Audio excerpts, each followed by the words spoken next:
Boa noite, gente.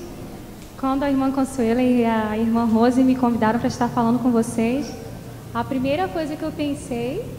Oi? Vou fazer o sinal? Ah, tá. Ela aqui por surda. Vamos usar o sem fio, né?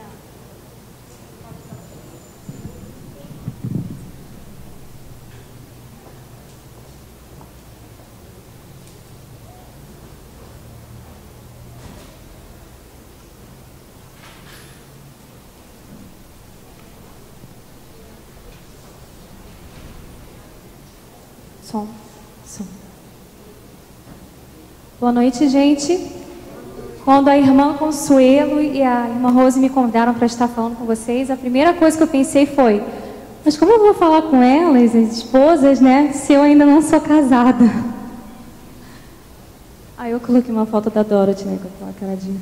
Eu pensei assim, mas eu já fui madrinha de casamento tantas vezes que as minhas amigas, elas até dizem, não tá dando para ver direito, né?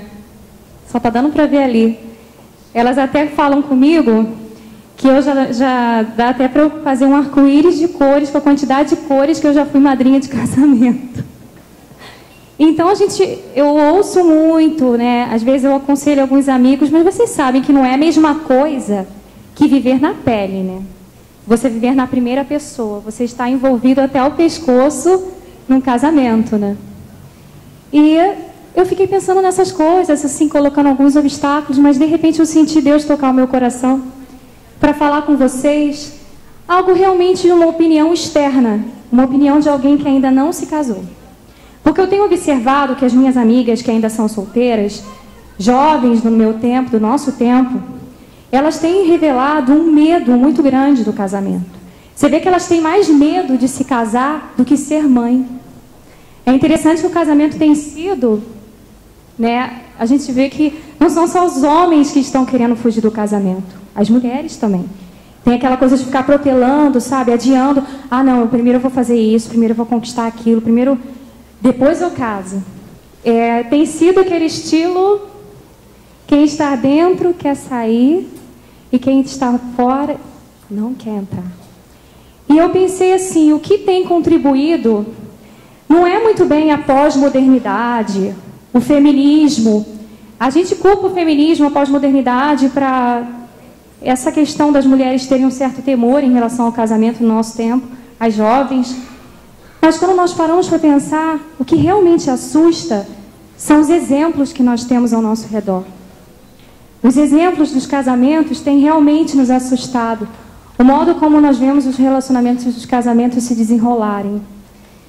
E é sobre isso que eu gostaria de falar com vocês, porque o que eu mais tenho ouvido as minhas amigas falarem ultimamente é: mas, Renata, é tão raro encontrar uma esposa assim, é uma raridade um casamento desse jeito. E eu queria falar com vocês uma visão realmente de fora, de quem ainda não casou, e baseado também nas experiências, nas conversas com as minhas amigas, as características que têm sido raras em uma esposa no nosso tempo. E a primeira característica tem entrado em perigo de extinção como uma onça pintada, que é a proteção. Esposas protetoras que se preocupam em proteger o seu casamento, proteger os seus esposos. Muito pelo contrário, os deixam expostos às mais terríveis intempéries da vida. E é interessante que quando nós somos crianças, conforme a gente vai crescendo, nós mulheres, nós nos adaptamos, nos acostumamos com o nosso pai, sempre nos protegendo. Até que chega um momento que a gente percebe que o nosso pai, ele já é o protetor da nossa mãe. E então a gente precisa encontrar um guardião substituto, alguém que possa continuar nos protegendo. E então é quando nós encontramos um esposo, encontramos alguém que amamos. E geralmente os homens protetores que têm essa característica são encantadores, né? Eu vejo pelo meu irmão, ele é tão protetor que para mim assim é fácil olhar para ele e imaginá-lo assim com uma armadura medieval, sabe? Eu acho às vezes até que o meu pai e o meu irmão, eles dificultam a minha vida, porque para mim é muito difícil sair debaixo das asas deles, acreditar que eu posso encontrar alguém que possa me proteger como eles me protegem. Eu não sei se era assim com vocês quando vocês eram criança, mas até hoje, quando eu saio com meu pai na rua, a sensação que eu tenho é de que nada pode me atingir, que nenhum mal vai me acontecer, que meu pai ele vai me proteger de tudo. Mas realmente, nós mulheres buscarmos um homem protetor não é nenhuma novidade, né? Desde os primórdios da humanidade, desde a pré-história, as mulheres procuram homens fortes, homens que aparentem que podem preservar os filhos, possam preservá-las. Raridade é encontrar esposas que se preocupem em proteger o esposo da mesma forma como elas esperam que eles possam protegê-lo. É muito difícil isso. Eu tenho visto, eu lembro de uma amiga, né? Algumas colegas, assim, eu trabalhei com publicidade um tempo, e no setor ficava perto ao setor comercial, vários outros setores. E eu lembro que tinha uma mulher, assim, que ela costumava contar aos quatro ventos todas as intimidades dela com o esposo dela. E ela tinha esse costume mesmo, esse hábito de falar para todo mundo como eles faziam, sabe? Como eles gostavam, as preferências. E ela falava coisas, às vezes, tão absurdas que eu pensava assim, ela deve estar contando tudo, porque será que ela está escondendo alguma coisa? E ela usava, às vezes, palavras chulas, sabe? Vulgares para expressar. E o esposo dela, para mim essa era a pior parte, ele trabalhava na mesma empresa que todo mundo. Então, às vezes, ela estava falando, ontem ele fez isso, ele fez aquilo, e ele entrava. Aí entrava para pegar uma documentação, pegar alguma coisa, aí ela tinha que parar o assunto. E era chato, porque todo mundo olhava para ele, sabia da intimidade dele, coisas pessoais. Ela deixava o marido exposto. Isso é uma coisa que eu vejo presente demais nas esposas que me rodeiam. Falar é uma coisa tão simples para as mulheres, contar sobre suas intimidades. É interessante que os homens, eles sabem ver o casamento como um segredo, como algo assim, para dois. É dele e de sua esposa. Os homens, eles preservam as esposas nesse sentido. É muito difícil você ver um homem alardeando para os outros como é a intimidade. Agora, é impressionante como as mulheres têm o costume de ficar alardeando, assim, falando sobre os seus esposos para as amigas, sem muitas vezes perceber que ela está fazendo a promoção dos seus esposos, incitando o interesse das ouvintes sem nem perceber, expondo o relacionamento. Quando um marido se casa com uma mulher, quando um homem assume um compromisso com uma mulher e a mulher assume o compromisso com o homem, eles estão assumindo entre si, diante do pastor, entre eles, diante do pastor, diante dos amigos, dos familiares, de Deus. É um compromisso entre os dois. O casamento é entre os dois. A partir do momento que é relatado, que é exposto a outros, é entregue nas mãos de outros. É interessante que a Bíblia também diz, né, que o homem deixará pai e mãe, se unirá à mulher e os dois serão uma só carne.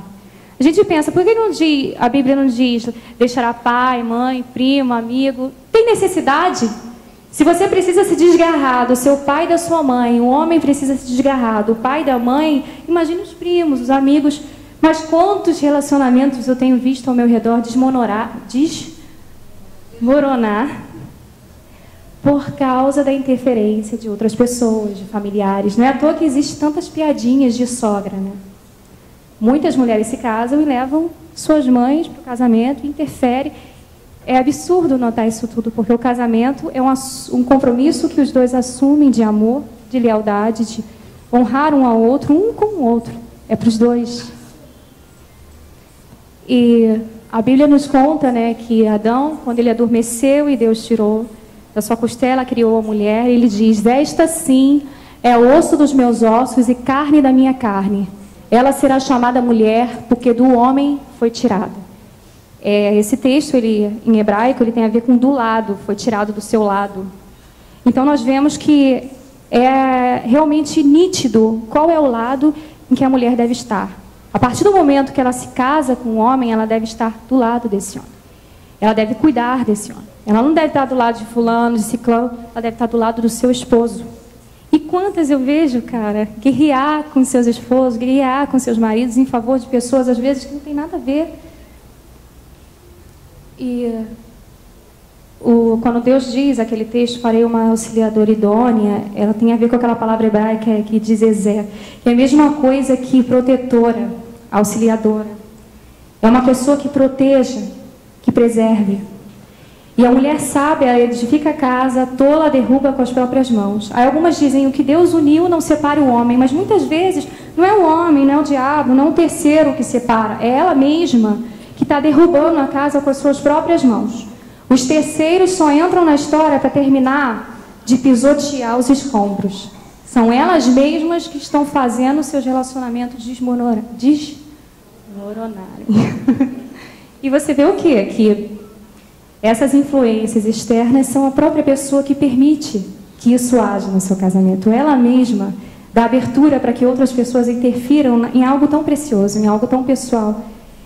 Fala, porque nem a nossa melhor amiga, ela vai poder nos aconselhar, ela vai poder nos ajudar no nosso casamento melhor do que um esposo. Porque as amigas nós conseguimos manipular com as nossas conversas para que elas fiquem do nosso lado. Um esposo não. Ele conhece o lado dele. Então, antes de falar, seja lá quem for, é importante falar com Deus e com o esposo. E por mais que os homens não admitam isso, né, eles também admiram mulheres protetoras, mulheres leais, mulheres que se preocupam com eles.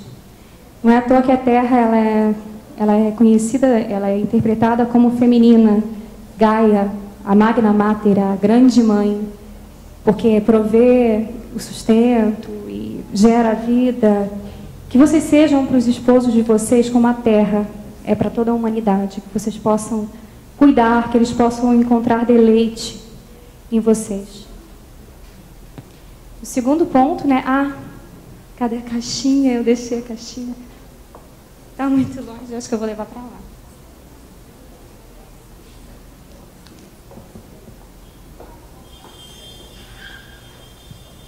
Relacionamentos, eles seriam bem mais belos, né?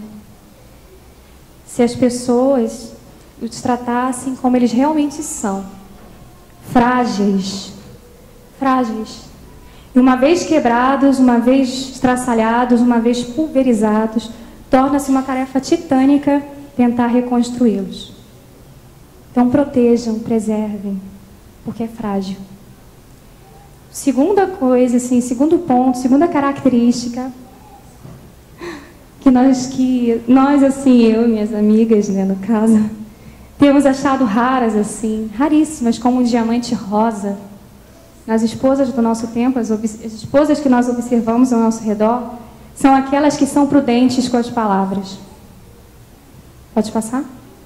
Eu coloquei um trecho de uma poesia do Carlos Drummond de Andrade, mas pode passar que acho que não vai dar tempo. E as mulheres, elas definitivamente não são como os homens. Uma mulher, quando ela coloca um objetivo na cabeça, ela coloca um objetivo em mente, não importa se ela não vai ter palavras de ânimo, palavras a favor, se ela não vai ter força. A mulher, ela consegue dar conta dos filhos, da casa, do emprego, do marido, e ainda consegue arrumar tempo para fazer faculdade, só para realizar esses objetivos que ela tem. E isso muitas vezes com um marido que não só não ajuda, como atrapalha. Já os homens não.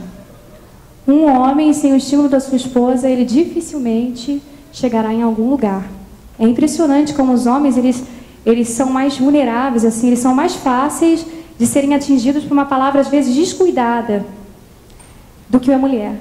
A mulher, ela suporta conviver com um homem, às vezes, anos, sendo insultada diariamente. Eu conheço pessoas que são casadas há anos e são diariamente insultadas pelos seus esposos e suportam isso. Mas um homem conviver com uma mulher ao seu lado, que não colabore para que ele cresça, é muito difícil esse homem crescer. E é raro encontrar esposas como a esposa de Manoá. Manoá, quando o anjo avisou, foi avisar a sua esposa, ela era estéril, que ela daria à luz a um filho, e esse filho seria nazireu, ou seja, separado desde o ventre. E quando o anjo avisa a Manoá, Manoá se assusta, ele fica assim, encolhido, assim. Nós vimos o rosto do anjo, agora nós vamos morrer, nós vamos ser mortos, vamos ser assassinados. E é interessante que ela chega para ele e fala assim: se o Senhor nos quisera matar, não aceitaria da nossa mão o holocausto e a oferta de manjares. Nem nos mostraria tudo isto, nem nos deixaria ouvir tais coisas neste tempo. Com essas poucas palavras, ela consegue fazer com que seu marido, que estava ali amedrontado, o quê? Ela mostra para ele como é que Deus vai querer matar a gente se ele acabou de mandar um anjo nos avisar que nós não só não vamos morrer, como vamos gerar uma vida separada. Essa mulher foi sábia, essa mulher foi inteligente, e com poucas palavras conseguiu reverter toda uma situação. E isso é algo raro. Essa sabedoria, essa prudência, esse jeito com as palavras. Muitas pessoas, com certeza vocês conhecem, muitas esposas, têm palavras que são como farpas mesmo, que ferem. E a farpa a gente ainda consegue tirar do dedo, né? A gente consegue tirar ainda quando incomoda. Mas há palavras que são irreversíveis. Os danos causados por essas palavras são irreversíveis. Outras que têm aquelas palavras como âncora, né?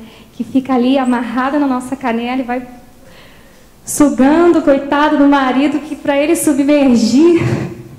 Tem uns que são tão pacientes que olha assim e pensa, Senhor, que isso? Outras, assim, estilo vitrola arranhada e a mesma ladainha de sempre, as mesmas reclamações, as mesmas palavras, as mesmas, tudo mesmo.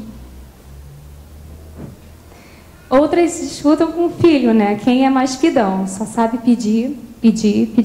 Eu imagino como deve ser uma oração, né? De uma pessoa assim, com Deus, falando com Deus, é só, me dá isso, faz isso, muda isso, eu quero isso.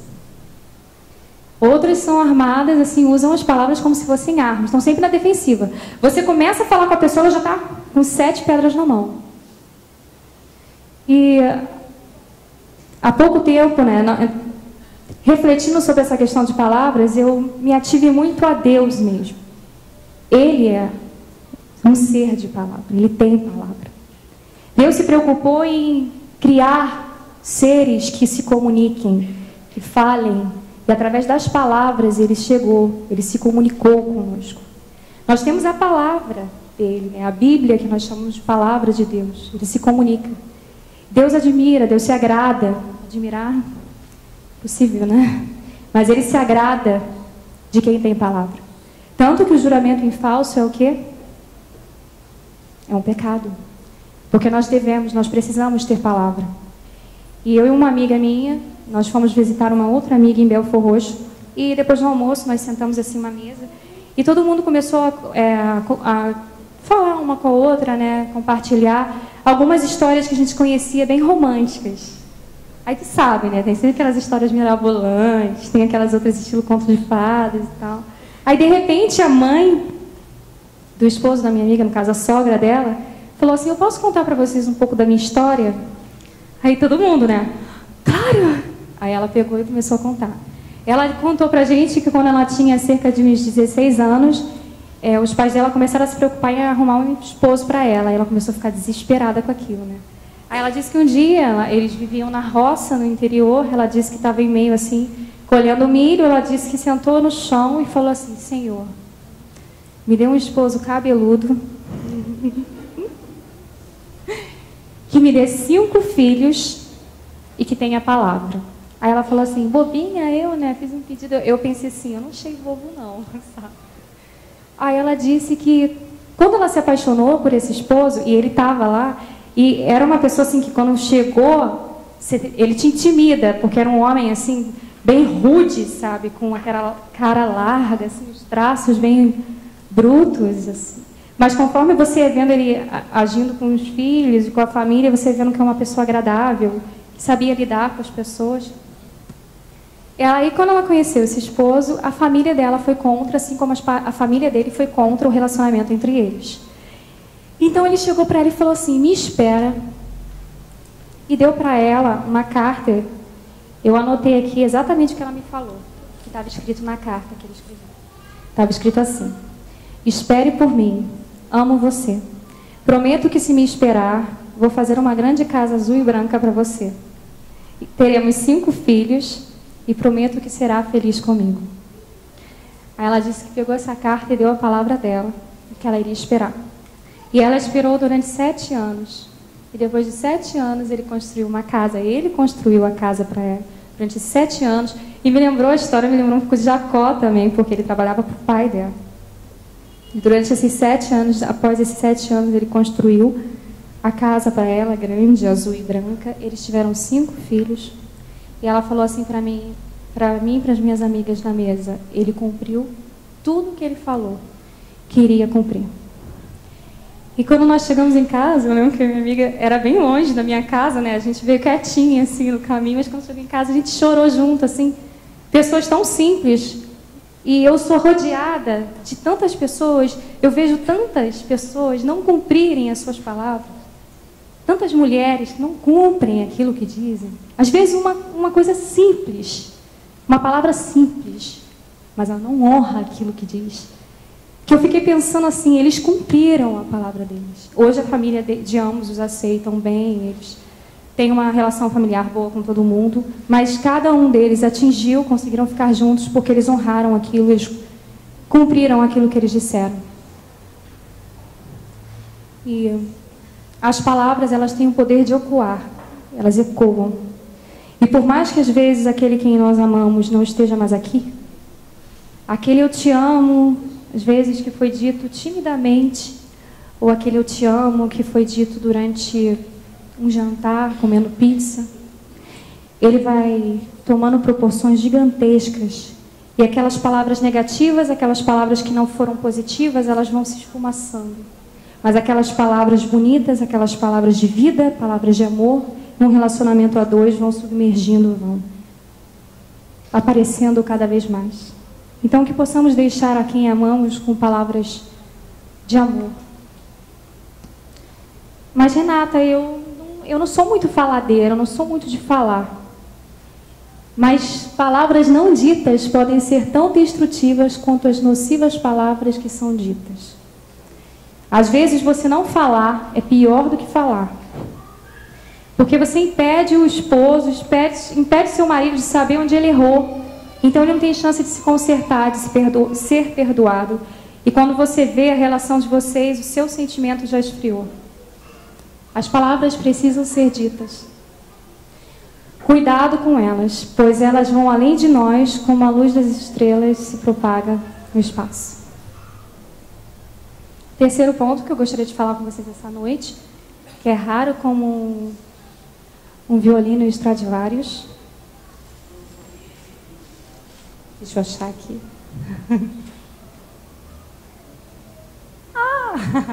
É a alegria. Nossa, eu observo as pessoas ao meu redor depois que se casam, parece que fica desbotada a vida delas. Algumas amigas minhas eram tão sorridentes, tão simpáticas, depois que elas se casaram, ficaram sisudas, sabe? Sérias, igual uma coruja. Sérias mesmo. E é um outro slide. Ficaram sérias. E eu, no outro slide, eu coloquei uma imagem assim de um jardim em preto e branco. Porque qual graça tem o jardim em preto e branco? Fica meio, vocês vão ver, fica até meio mórbido assim, né? Um jardim tem que ser colorido, mas muitas vezes eu observo que parece que os relacionamentos, os casamentos vão perdendo a cor. Mas por que isso?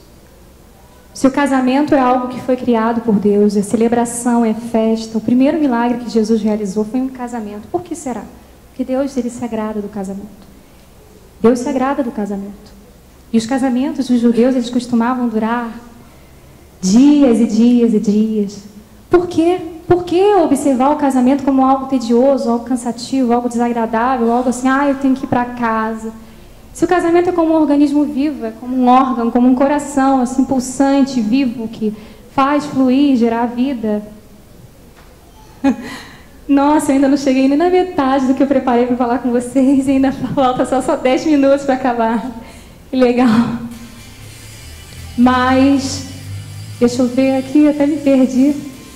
Então, por que agir como se fosse algo tão cansativo, algo tão difícil, algo tão triste?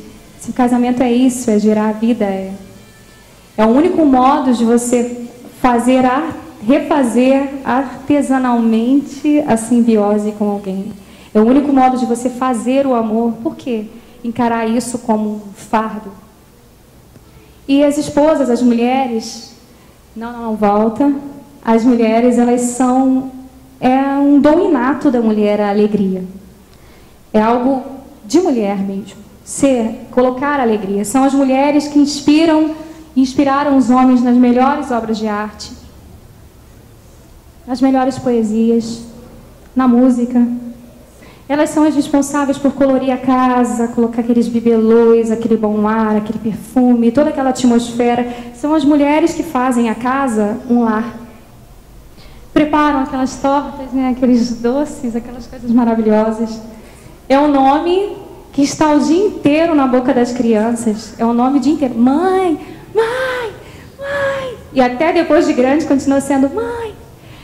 É sempre a preferida dos animais de estimação. Vocês sabem que há exceções, mas a minha mãe, os animais lá de casa parecem um séquito de adoradores. Onde ela vai, eles vão atrás, assim, ó. Ela volta, eles estão atrás. Eu fico observando. Quem escolhe a cor do sofá? Quem dá o toque especial? É a mulher, que cria toda essa atmosfera, todo esse universo, tudo isso. E eu espero que os homens aqui presentes não estejam chateados, não fiquem chateados comigo, mas é que eu esperava que só fosse ter mulheres, né? Mas as mulheres, elas deixam os homens, permitem que os homens se sintam tal, propositalmente, né? Porque elas sabem por dentro que... O Alcir concordou comigo. A mulher virtuosa é a coroa do seu marido. Pode passar? E eu espero assim que... Eu vejo em Miriam um exemplo para nós de alegria. Ela já estava com mais de 80 anos quando o povo atravessou o mar. E ela chegou assim na beira da praia, pegou o tamborim e cantou um dístico, ou seja, ela cantou um bis a Deus, assim, repetindo um coro. E enquanto ela dançava, ela cantava ao Senhor, as outras mulheres se levantaram e dançaram com ela em volta da praia. E eu até escolhi a minha avó para dar esse exemplo para vocês, que ela já possui mais de 80 anos. E ainda é um exemplo de alegria e de força. Porque sem a alegria o casamento enfraquece. Sem a alegria... Pode passar? E nós estávamos conversando, Tireni, o Alex e o Alcir mesmo, na classe de doutrina, que não é a tudo dar graças, é em tudo dar graças. Não é para dar graças à doença, ao sofrimento, é para, em meio à doença, ao sofrimento, contemplar a graça de Deus, que se faz presente com você. E aí sim nós conseguimos compreender a alegria do Senhor. Em tudo dai graças. Eu coloquei uma imagenzinha de amaré, quando os bons momentos compensam os maus. A alegria no casamento, ela persiste quando não se é ressaltada as lembranças ruins, mas é ressaltado os momentos que foram passados juntos bons. Quarto lugar, eu acredito que já foram embora os 10 minutos, né? Mas assim, eu vou falar bem rápido. A atitude, que as mulheres tenham atitudes, aí eu coloquei raro como um eclipse total do sol.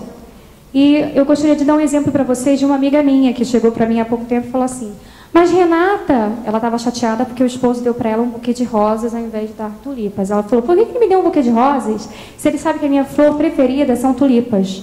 Eu falei assim com ela: será que não é porque as tulipas são muito caras ou porque nós não estamos na época de tulipas e porque ele achou que fosse ser mais romântico te dar um buquê de rosas? E ela falou assim para mim: Renata, você está do lado de quem? Tá aí. Ele me deu um buquê de rosas porque era mais barato. Eu falei assim: não, mas ele te deu um buquê de rosas com muitas rosas, um buquê assim costuma ser caro. Ele ainda tomou cuidado de escrever um recadinho para você. Ela: um recadinho escrito eu te amo. Isso não é o suficiente? Aí ela falou assim: você está falando isso porque não é contigo. Se fosse você no meu lugar, você ia me entender. Eu falei para ela a mesma coisa que eu vou dizer para vocês. Eu falei assim: muitos casamentos não dão certo porque as esposas não sabem valorizar as rosas que recebem.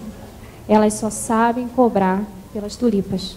Aí se o pobre do marido das tulipas reclama que não tinha recado, aí se dá um soneto de Neruda, reclama porque não foi ele que escreveu, e por aí vai. Parece que nós mulheres temos o vício de reclamar, de achar sempre um pontinho.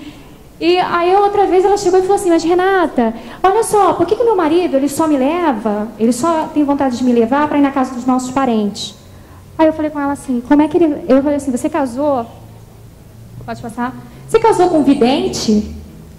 Aí ela: engraçadinho. Eu falei assim: porque como é que ele vai adivinhar?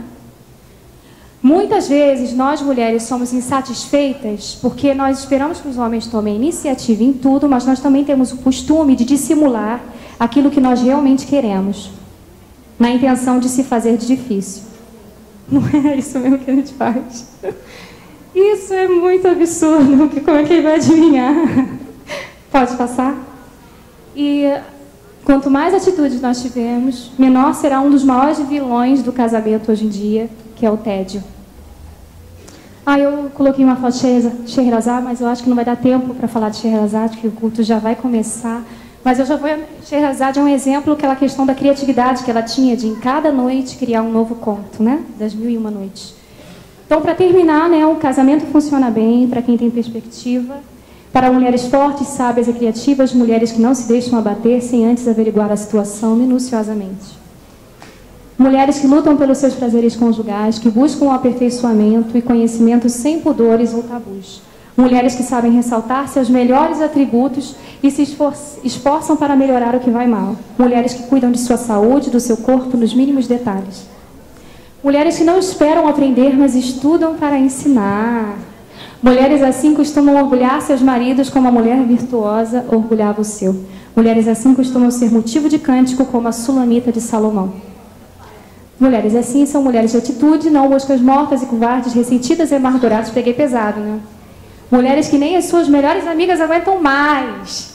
Só Deus ouve suas murmurações porque Ele é misericordioso, porém nem Ele se agrada delas. Porque nós vemos que Deus não permitiu que o povo reclamão entrasse na terra prometida.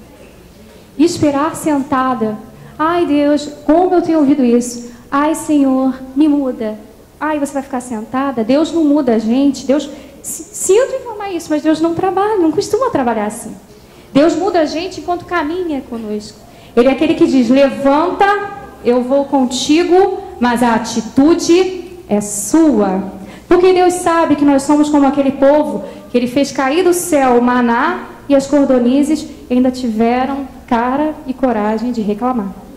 Nós não valorizamos o que chega de bandeja. Para encerrar, eu corri muito, eu preciso até respirar. Mas para encerrar, esposas de pastor, em primeiro lugar, que vocês possam ser alguém que protege. Porque um pastor, ele é exposto ao mais crítico escrutínio. As pessoas, elas olham com aquele olhar bem crítico mesmo. E uma esposa que não valoriza e não protege o seu esposo, ela muitas vezes destrói o ministério dele, destrói a admiração e o respeito que as pessoas têm por ele. Que a esposa de pastor, ela possa ser como uma onça pintada mesmo, sabe? Protegendo os filhotes, como uma leoa. Porque dessa forma, ela não só conquista o respeito das ovelhas, como ela amedronta os lobos. Segundo ponto, que vocês, esposas de pastor, possam ter palavras de vida para o esposo de vocês. Porque um pastor, ele é um homem de palavra. Ele é como um poeta, como um escritor. O habitat dele natural são as palavras. Ele lida com as palavras. E Deus, ele dá o dom para cada esposa de pastor, para ter uma palavra de ânimo, uma palavra de Deus para esse pastor. Vocês acham que Deus ia deixar o servo dele sem escape? Muitas vezes a esposa não tem aquele dom de falar aqui à frente, mas para falar com o esposo ela vai ter. Porque Deus desperta isso. E terceiro ponto, né? Alegrem. Porque um pastor, ele costuma ter um fardo muito pesado. Ele é muito sobrecarregado. Ele é acostumado a ouvir muitos problemas. E às vezes, alguns segredos até sob pena de morte. Sério. E um pastor, ele tem um fardo. Se as pessoas não lembram de agradecer a Deus, imagine se vão lembrar de agradecer um pastor, né? É um peso. E Deus escolheu vocês para dividir esse fardo com o esposo de vocês. E levem essa alegria para o lar, essa alegria para a vida deles, para a vida de vocês. E por último, seja uma mulher de atitude. Que as suas ações vão fortalecer o ministério, o que há entre vocês. Porque uma esposa, esposa de pastor, ela deve abraçar o ministério do marido como ela abraçava o marido. Como esse marido abraçava o ministério, né? O pastor. Mas para quando ele não estiver mais aqui, ela continue abraçando esse ministério como ela o abraçava antes. Para que quando ela não estiver mais aqui, porque ela é a continuação dele nesse mundo. Como os dois eram só uma só carne, ela é a continuação dele. Que ela não solte, ela não largue. Porque assim como ela é a continuação dele, os filhos serão a continuação de ambos. E, como eu falei no início para vocês, né? Eu estou falando com alguém de fora, o que eu tenho observado, infelizmente não deu para falar tudo o que eu desejava falar com vocês.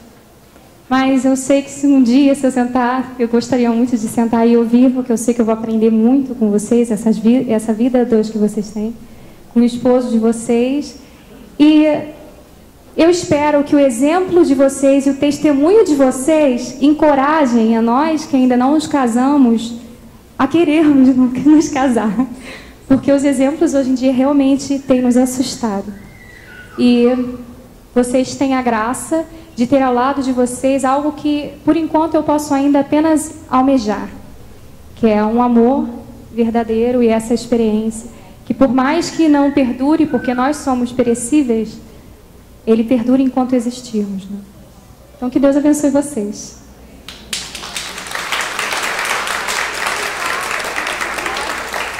Eu gostaria de dar uma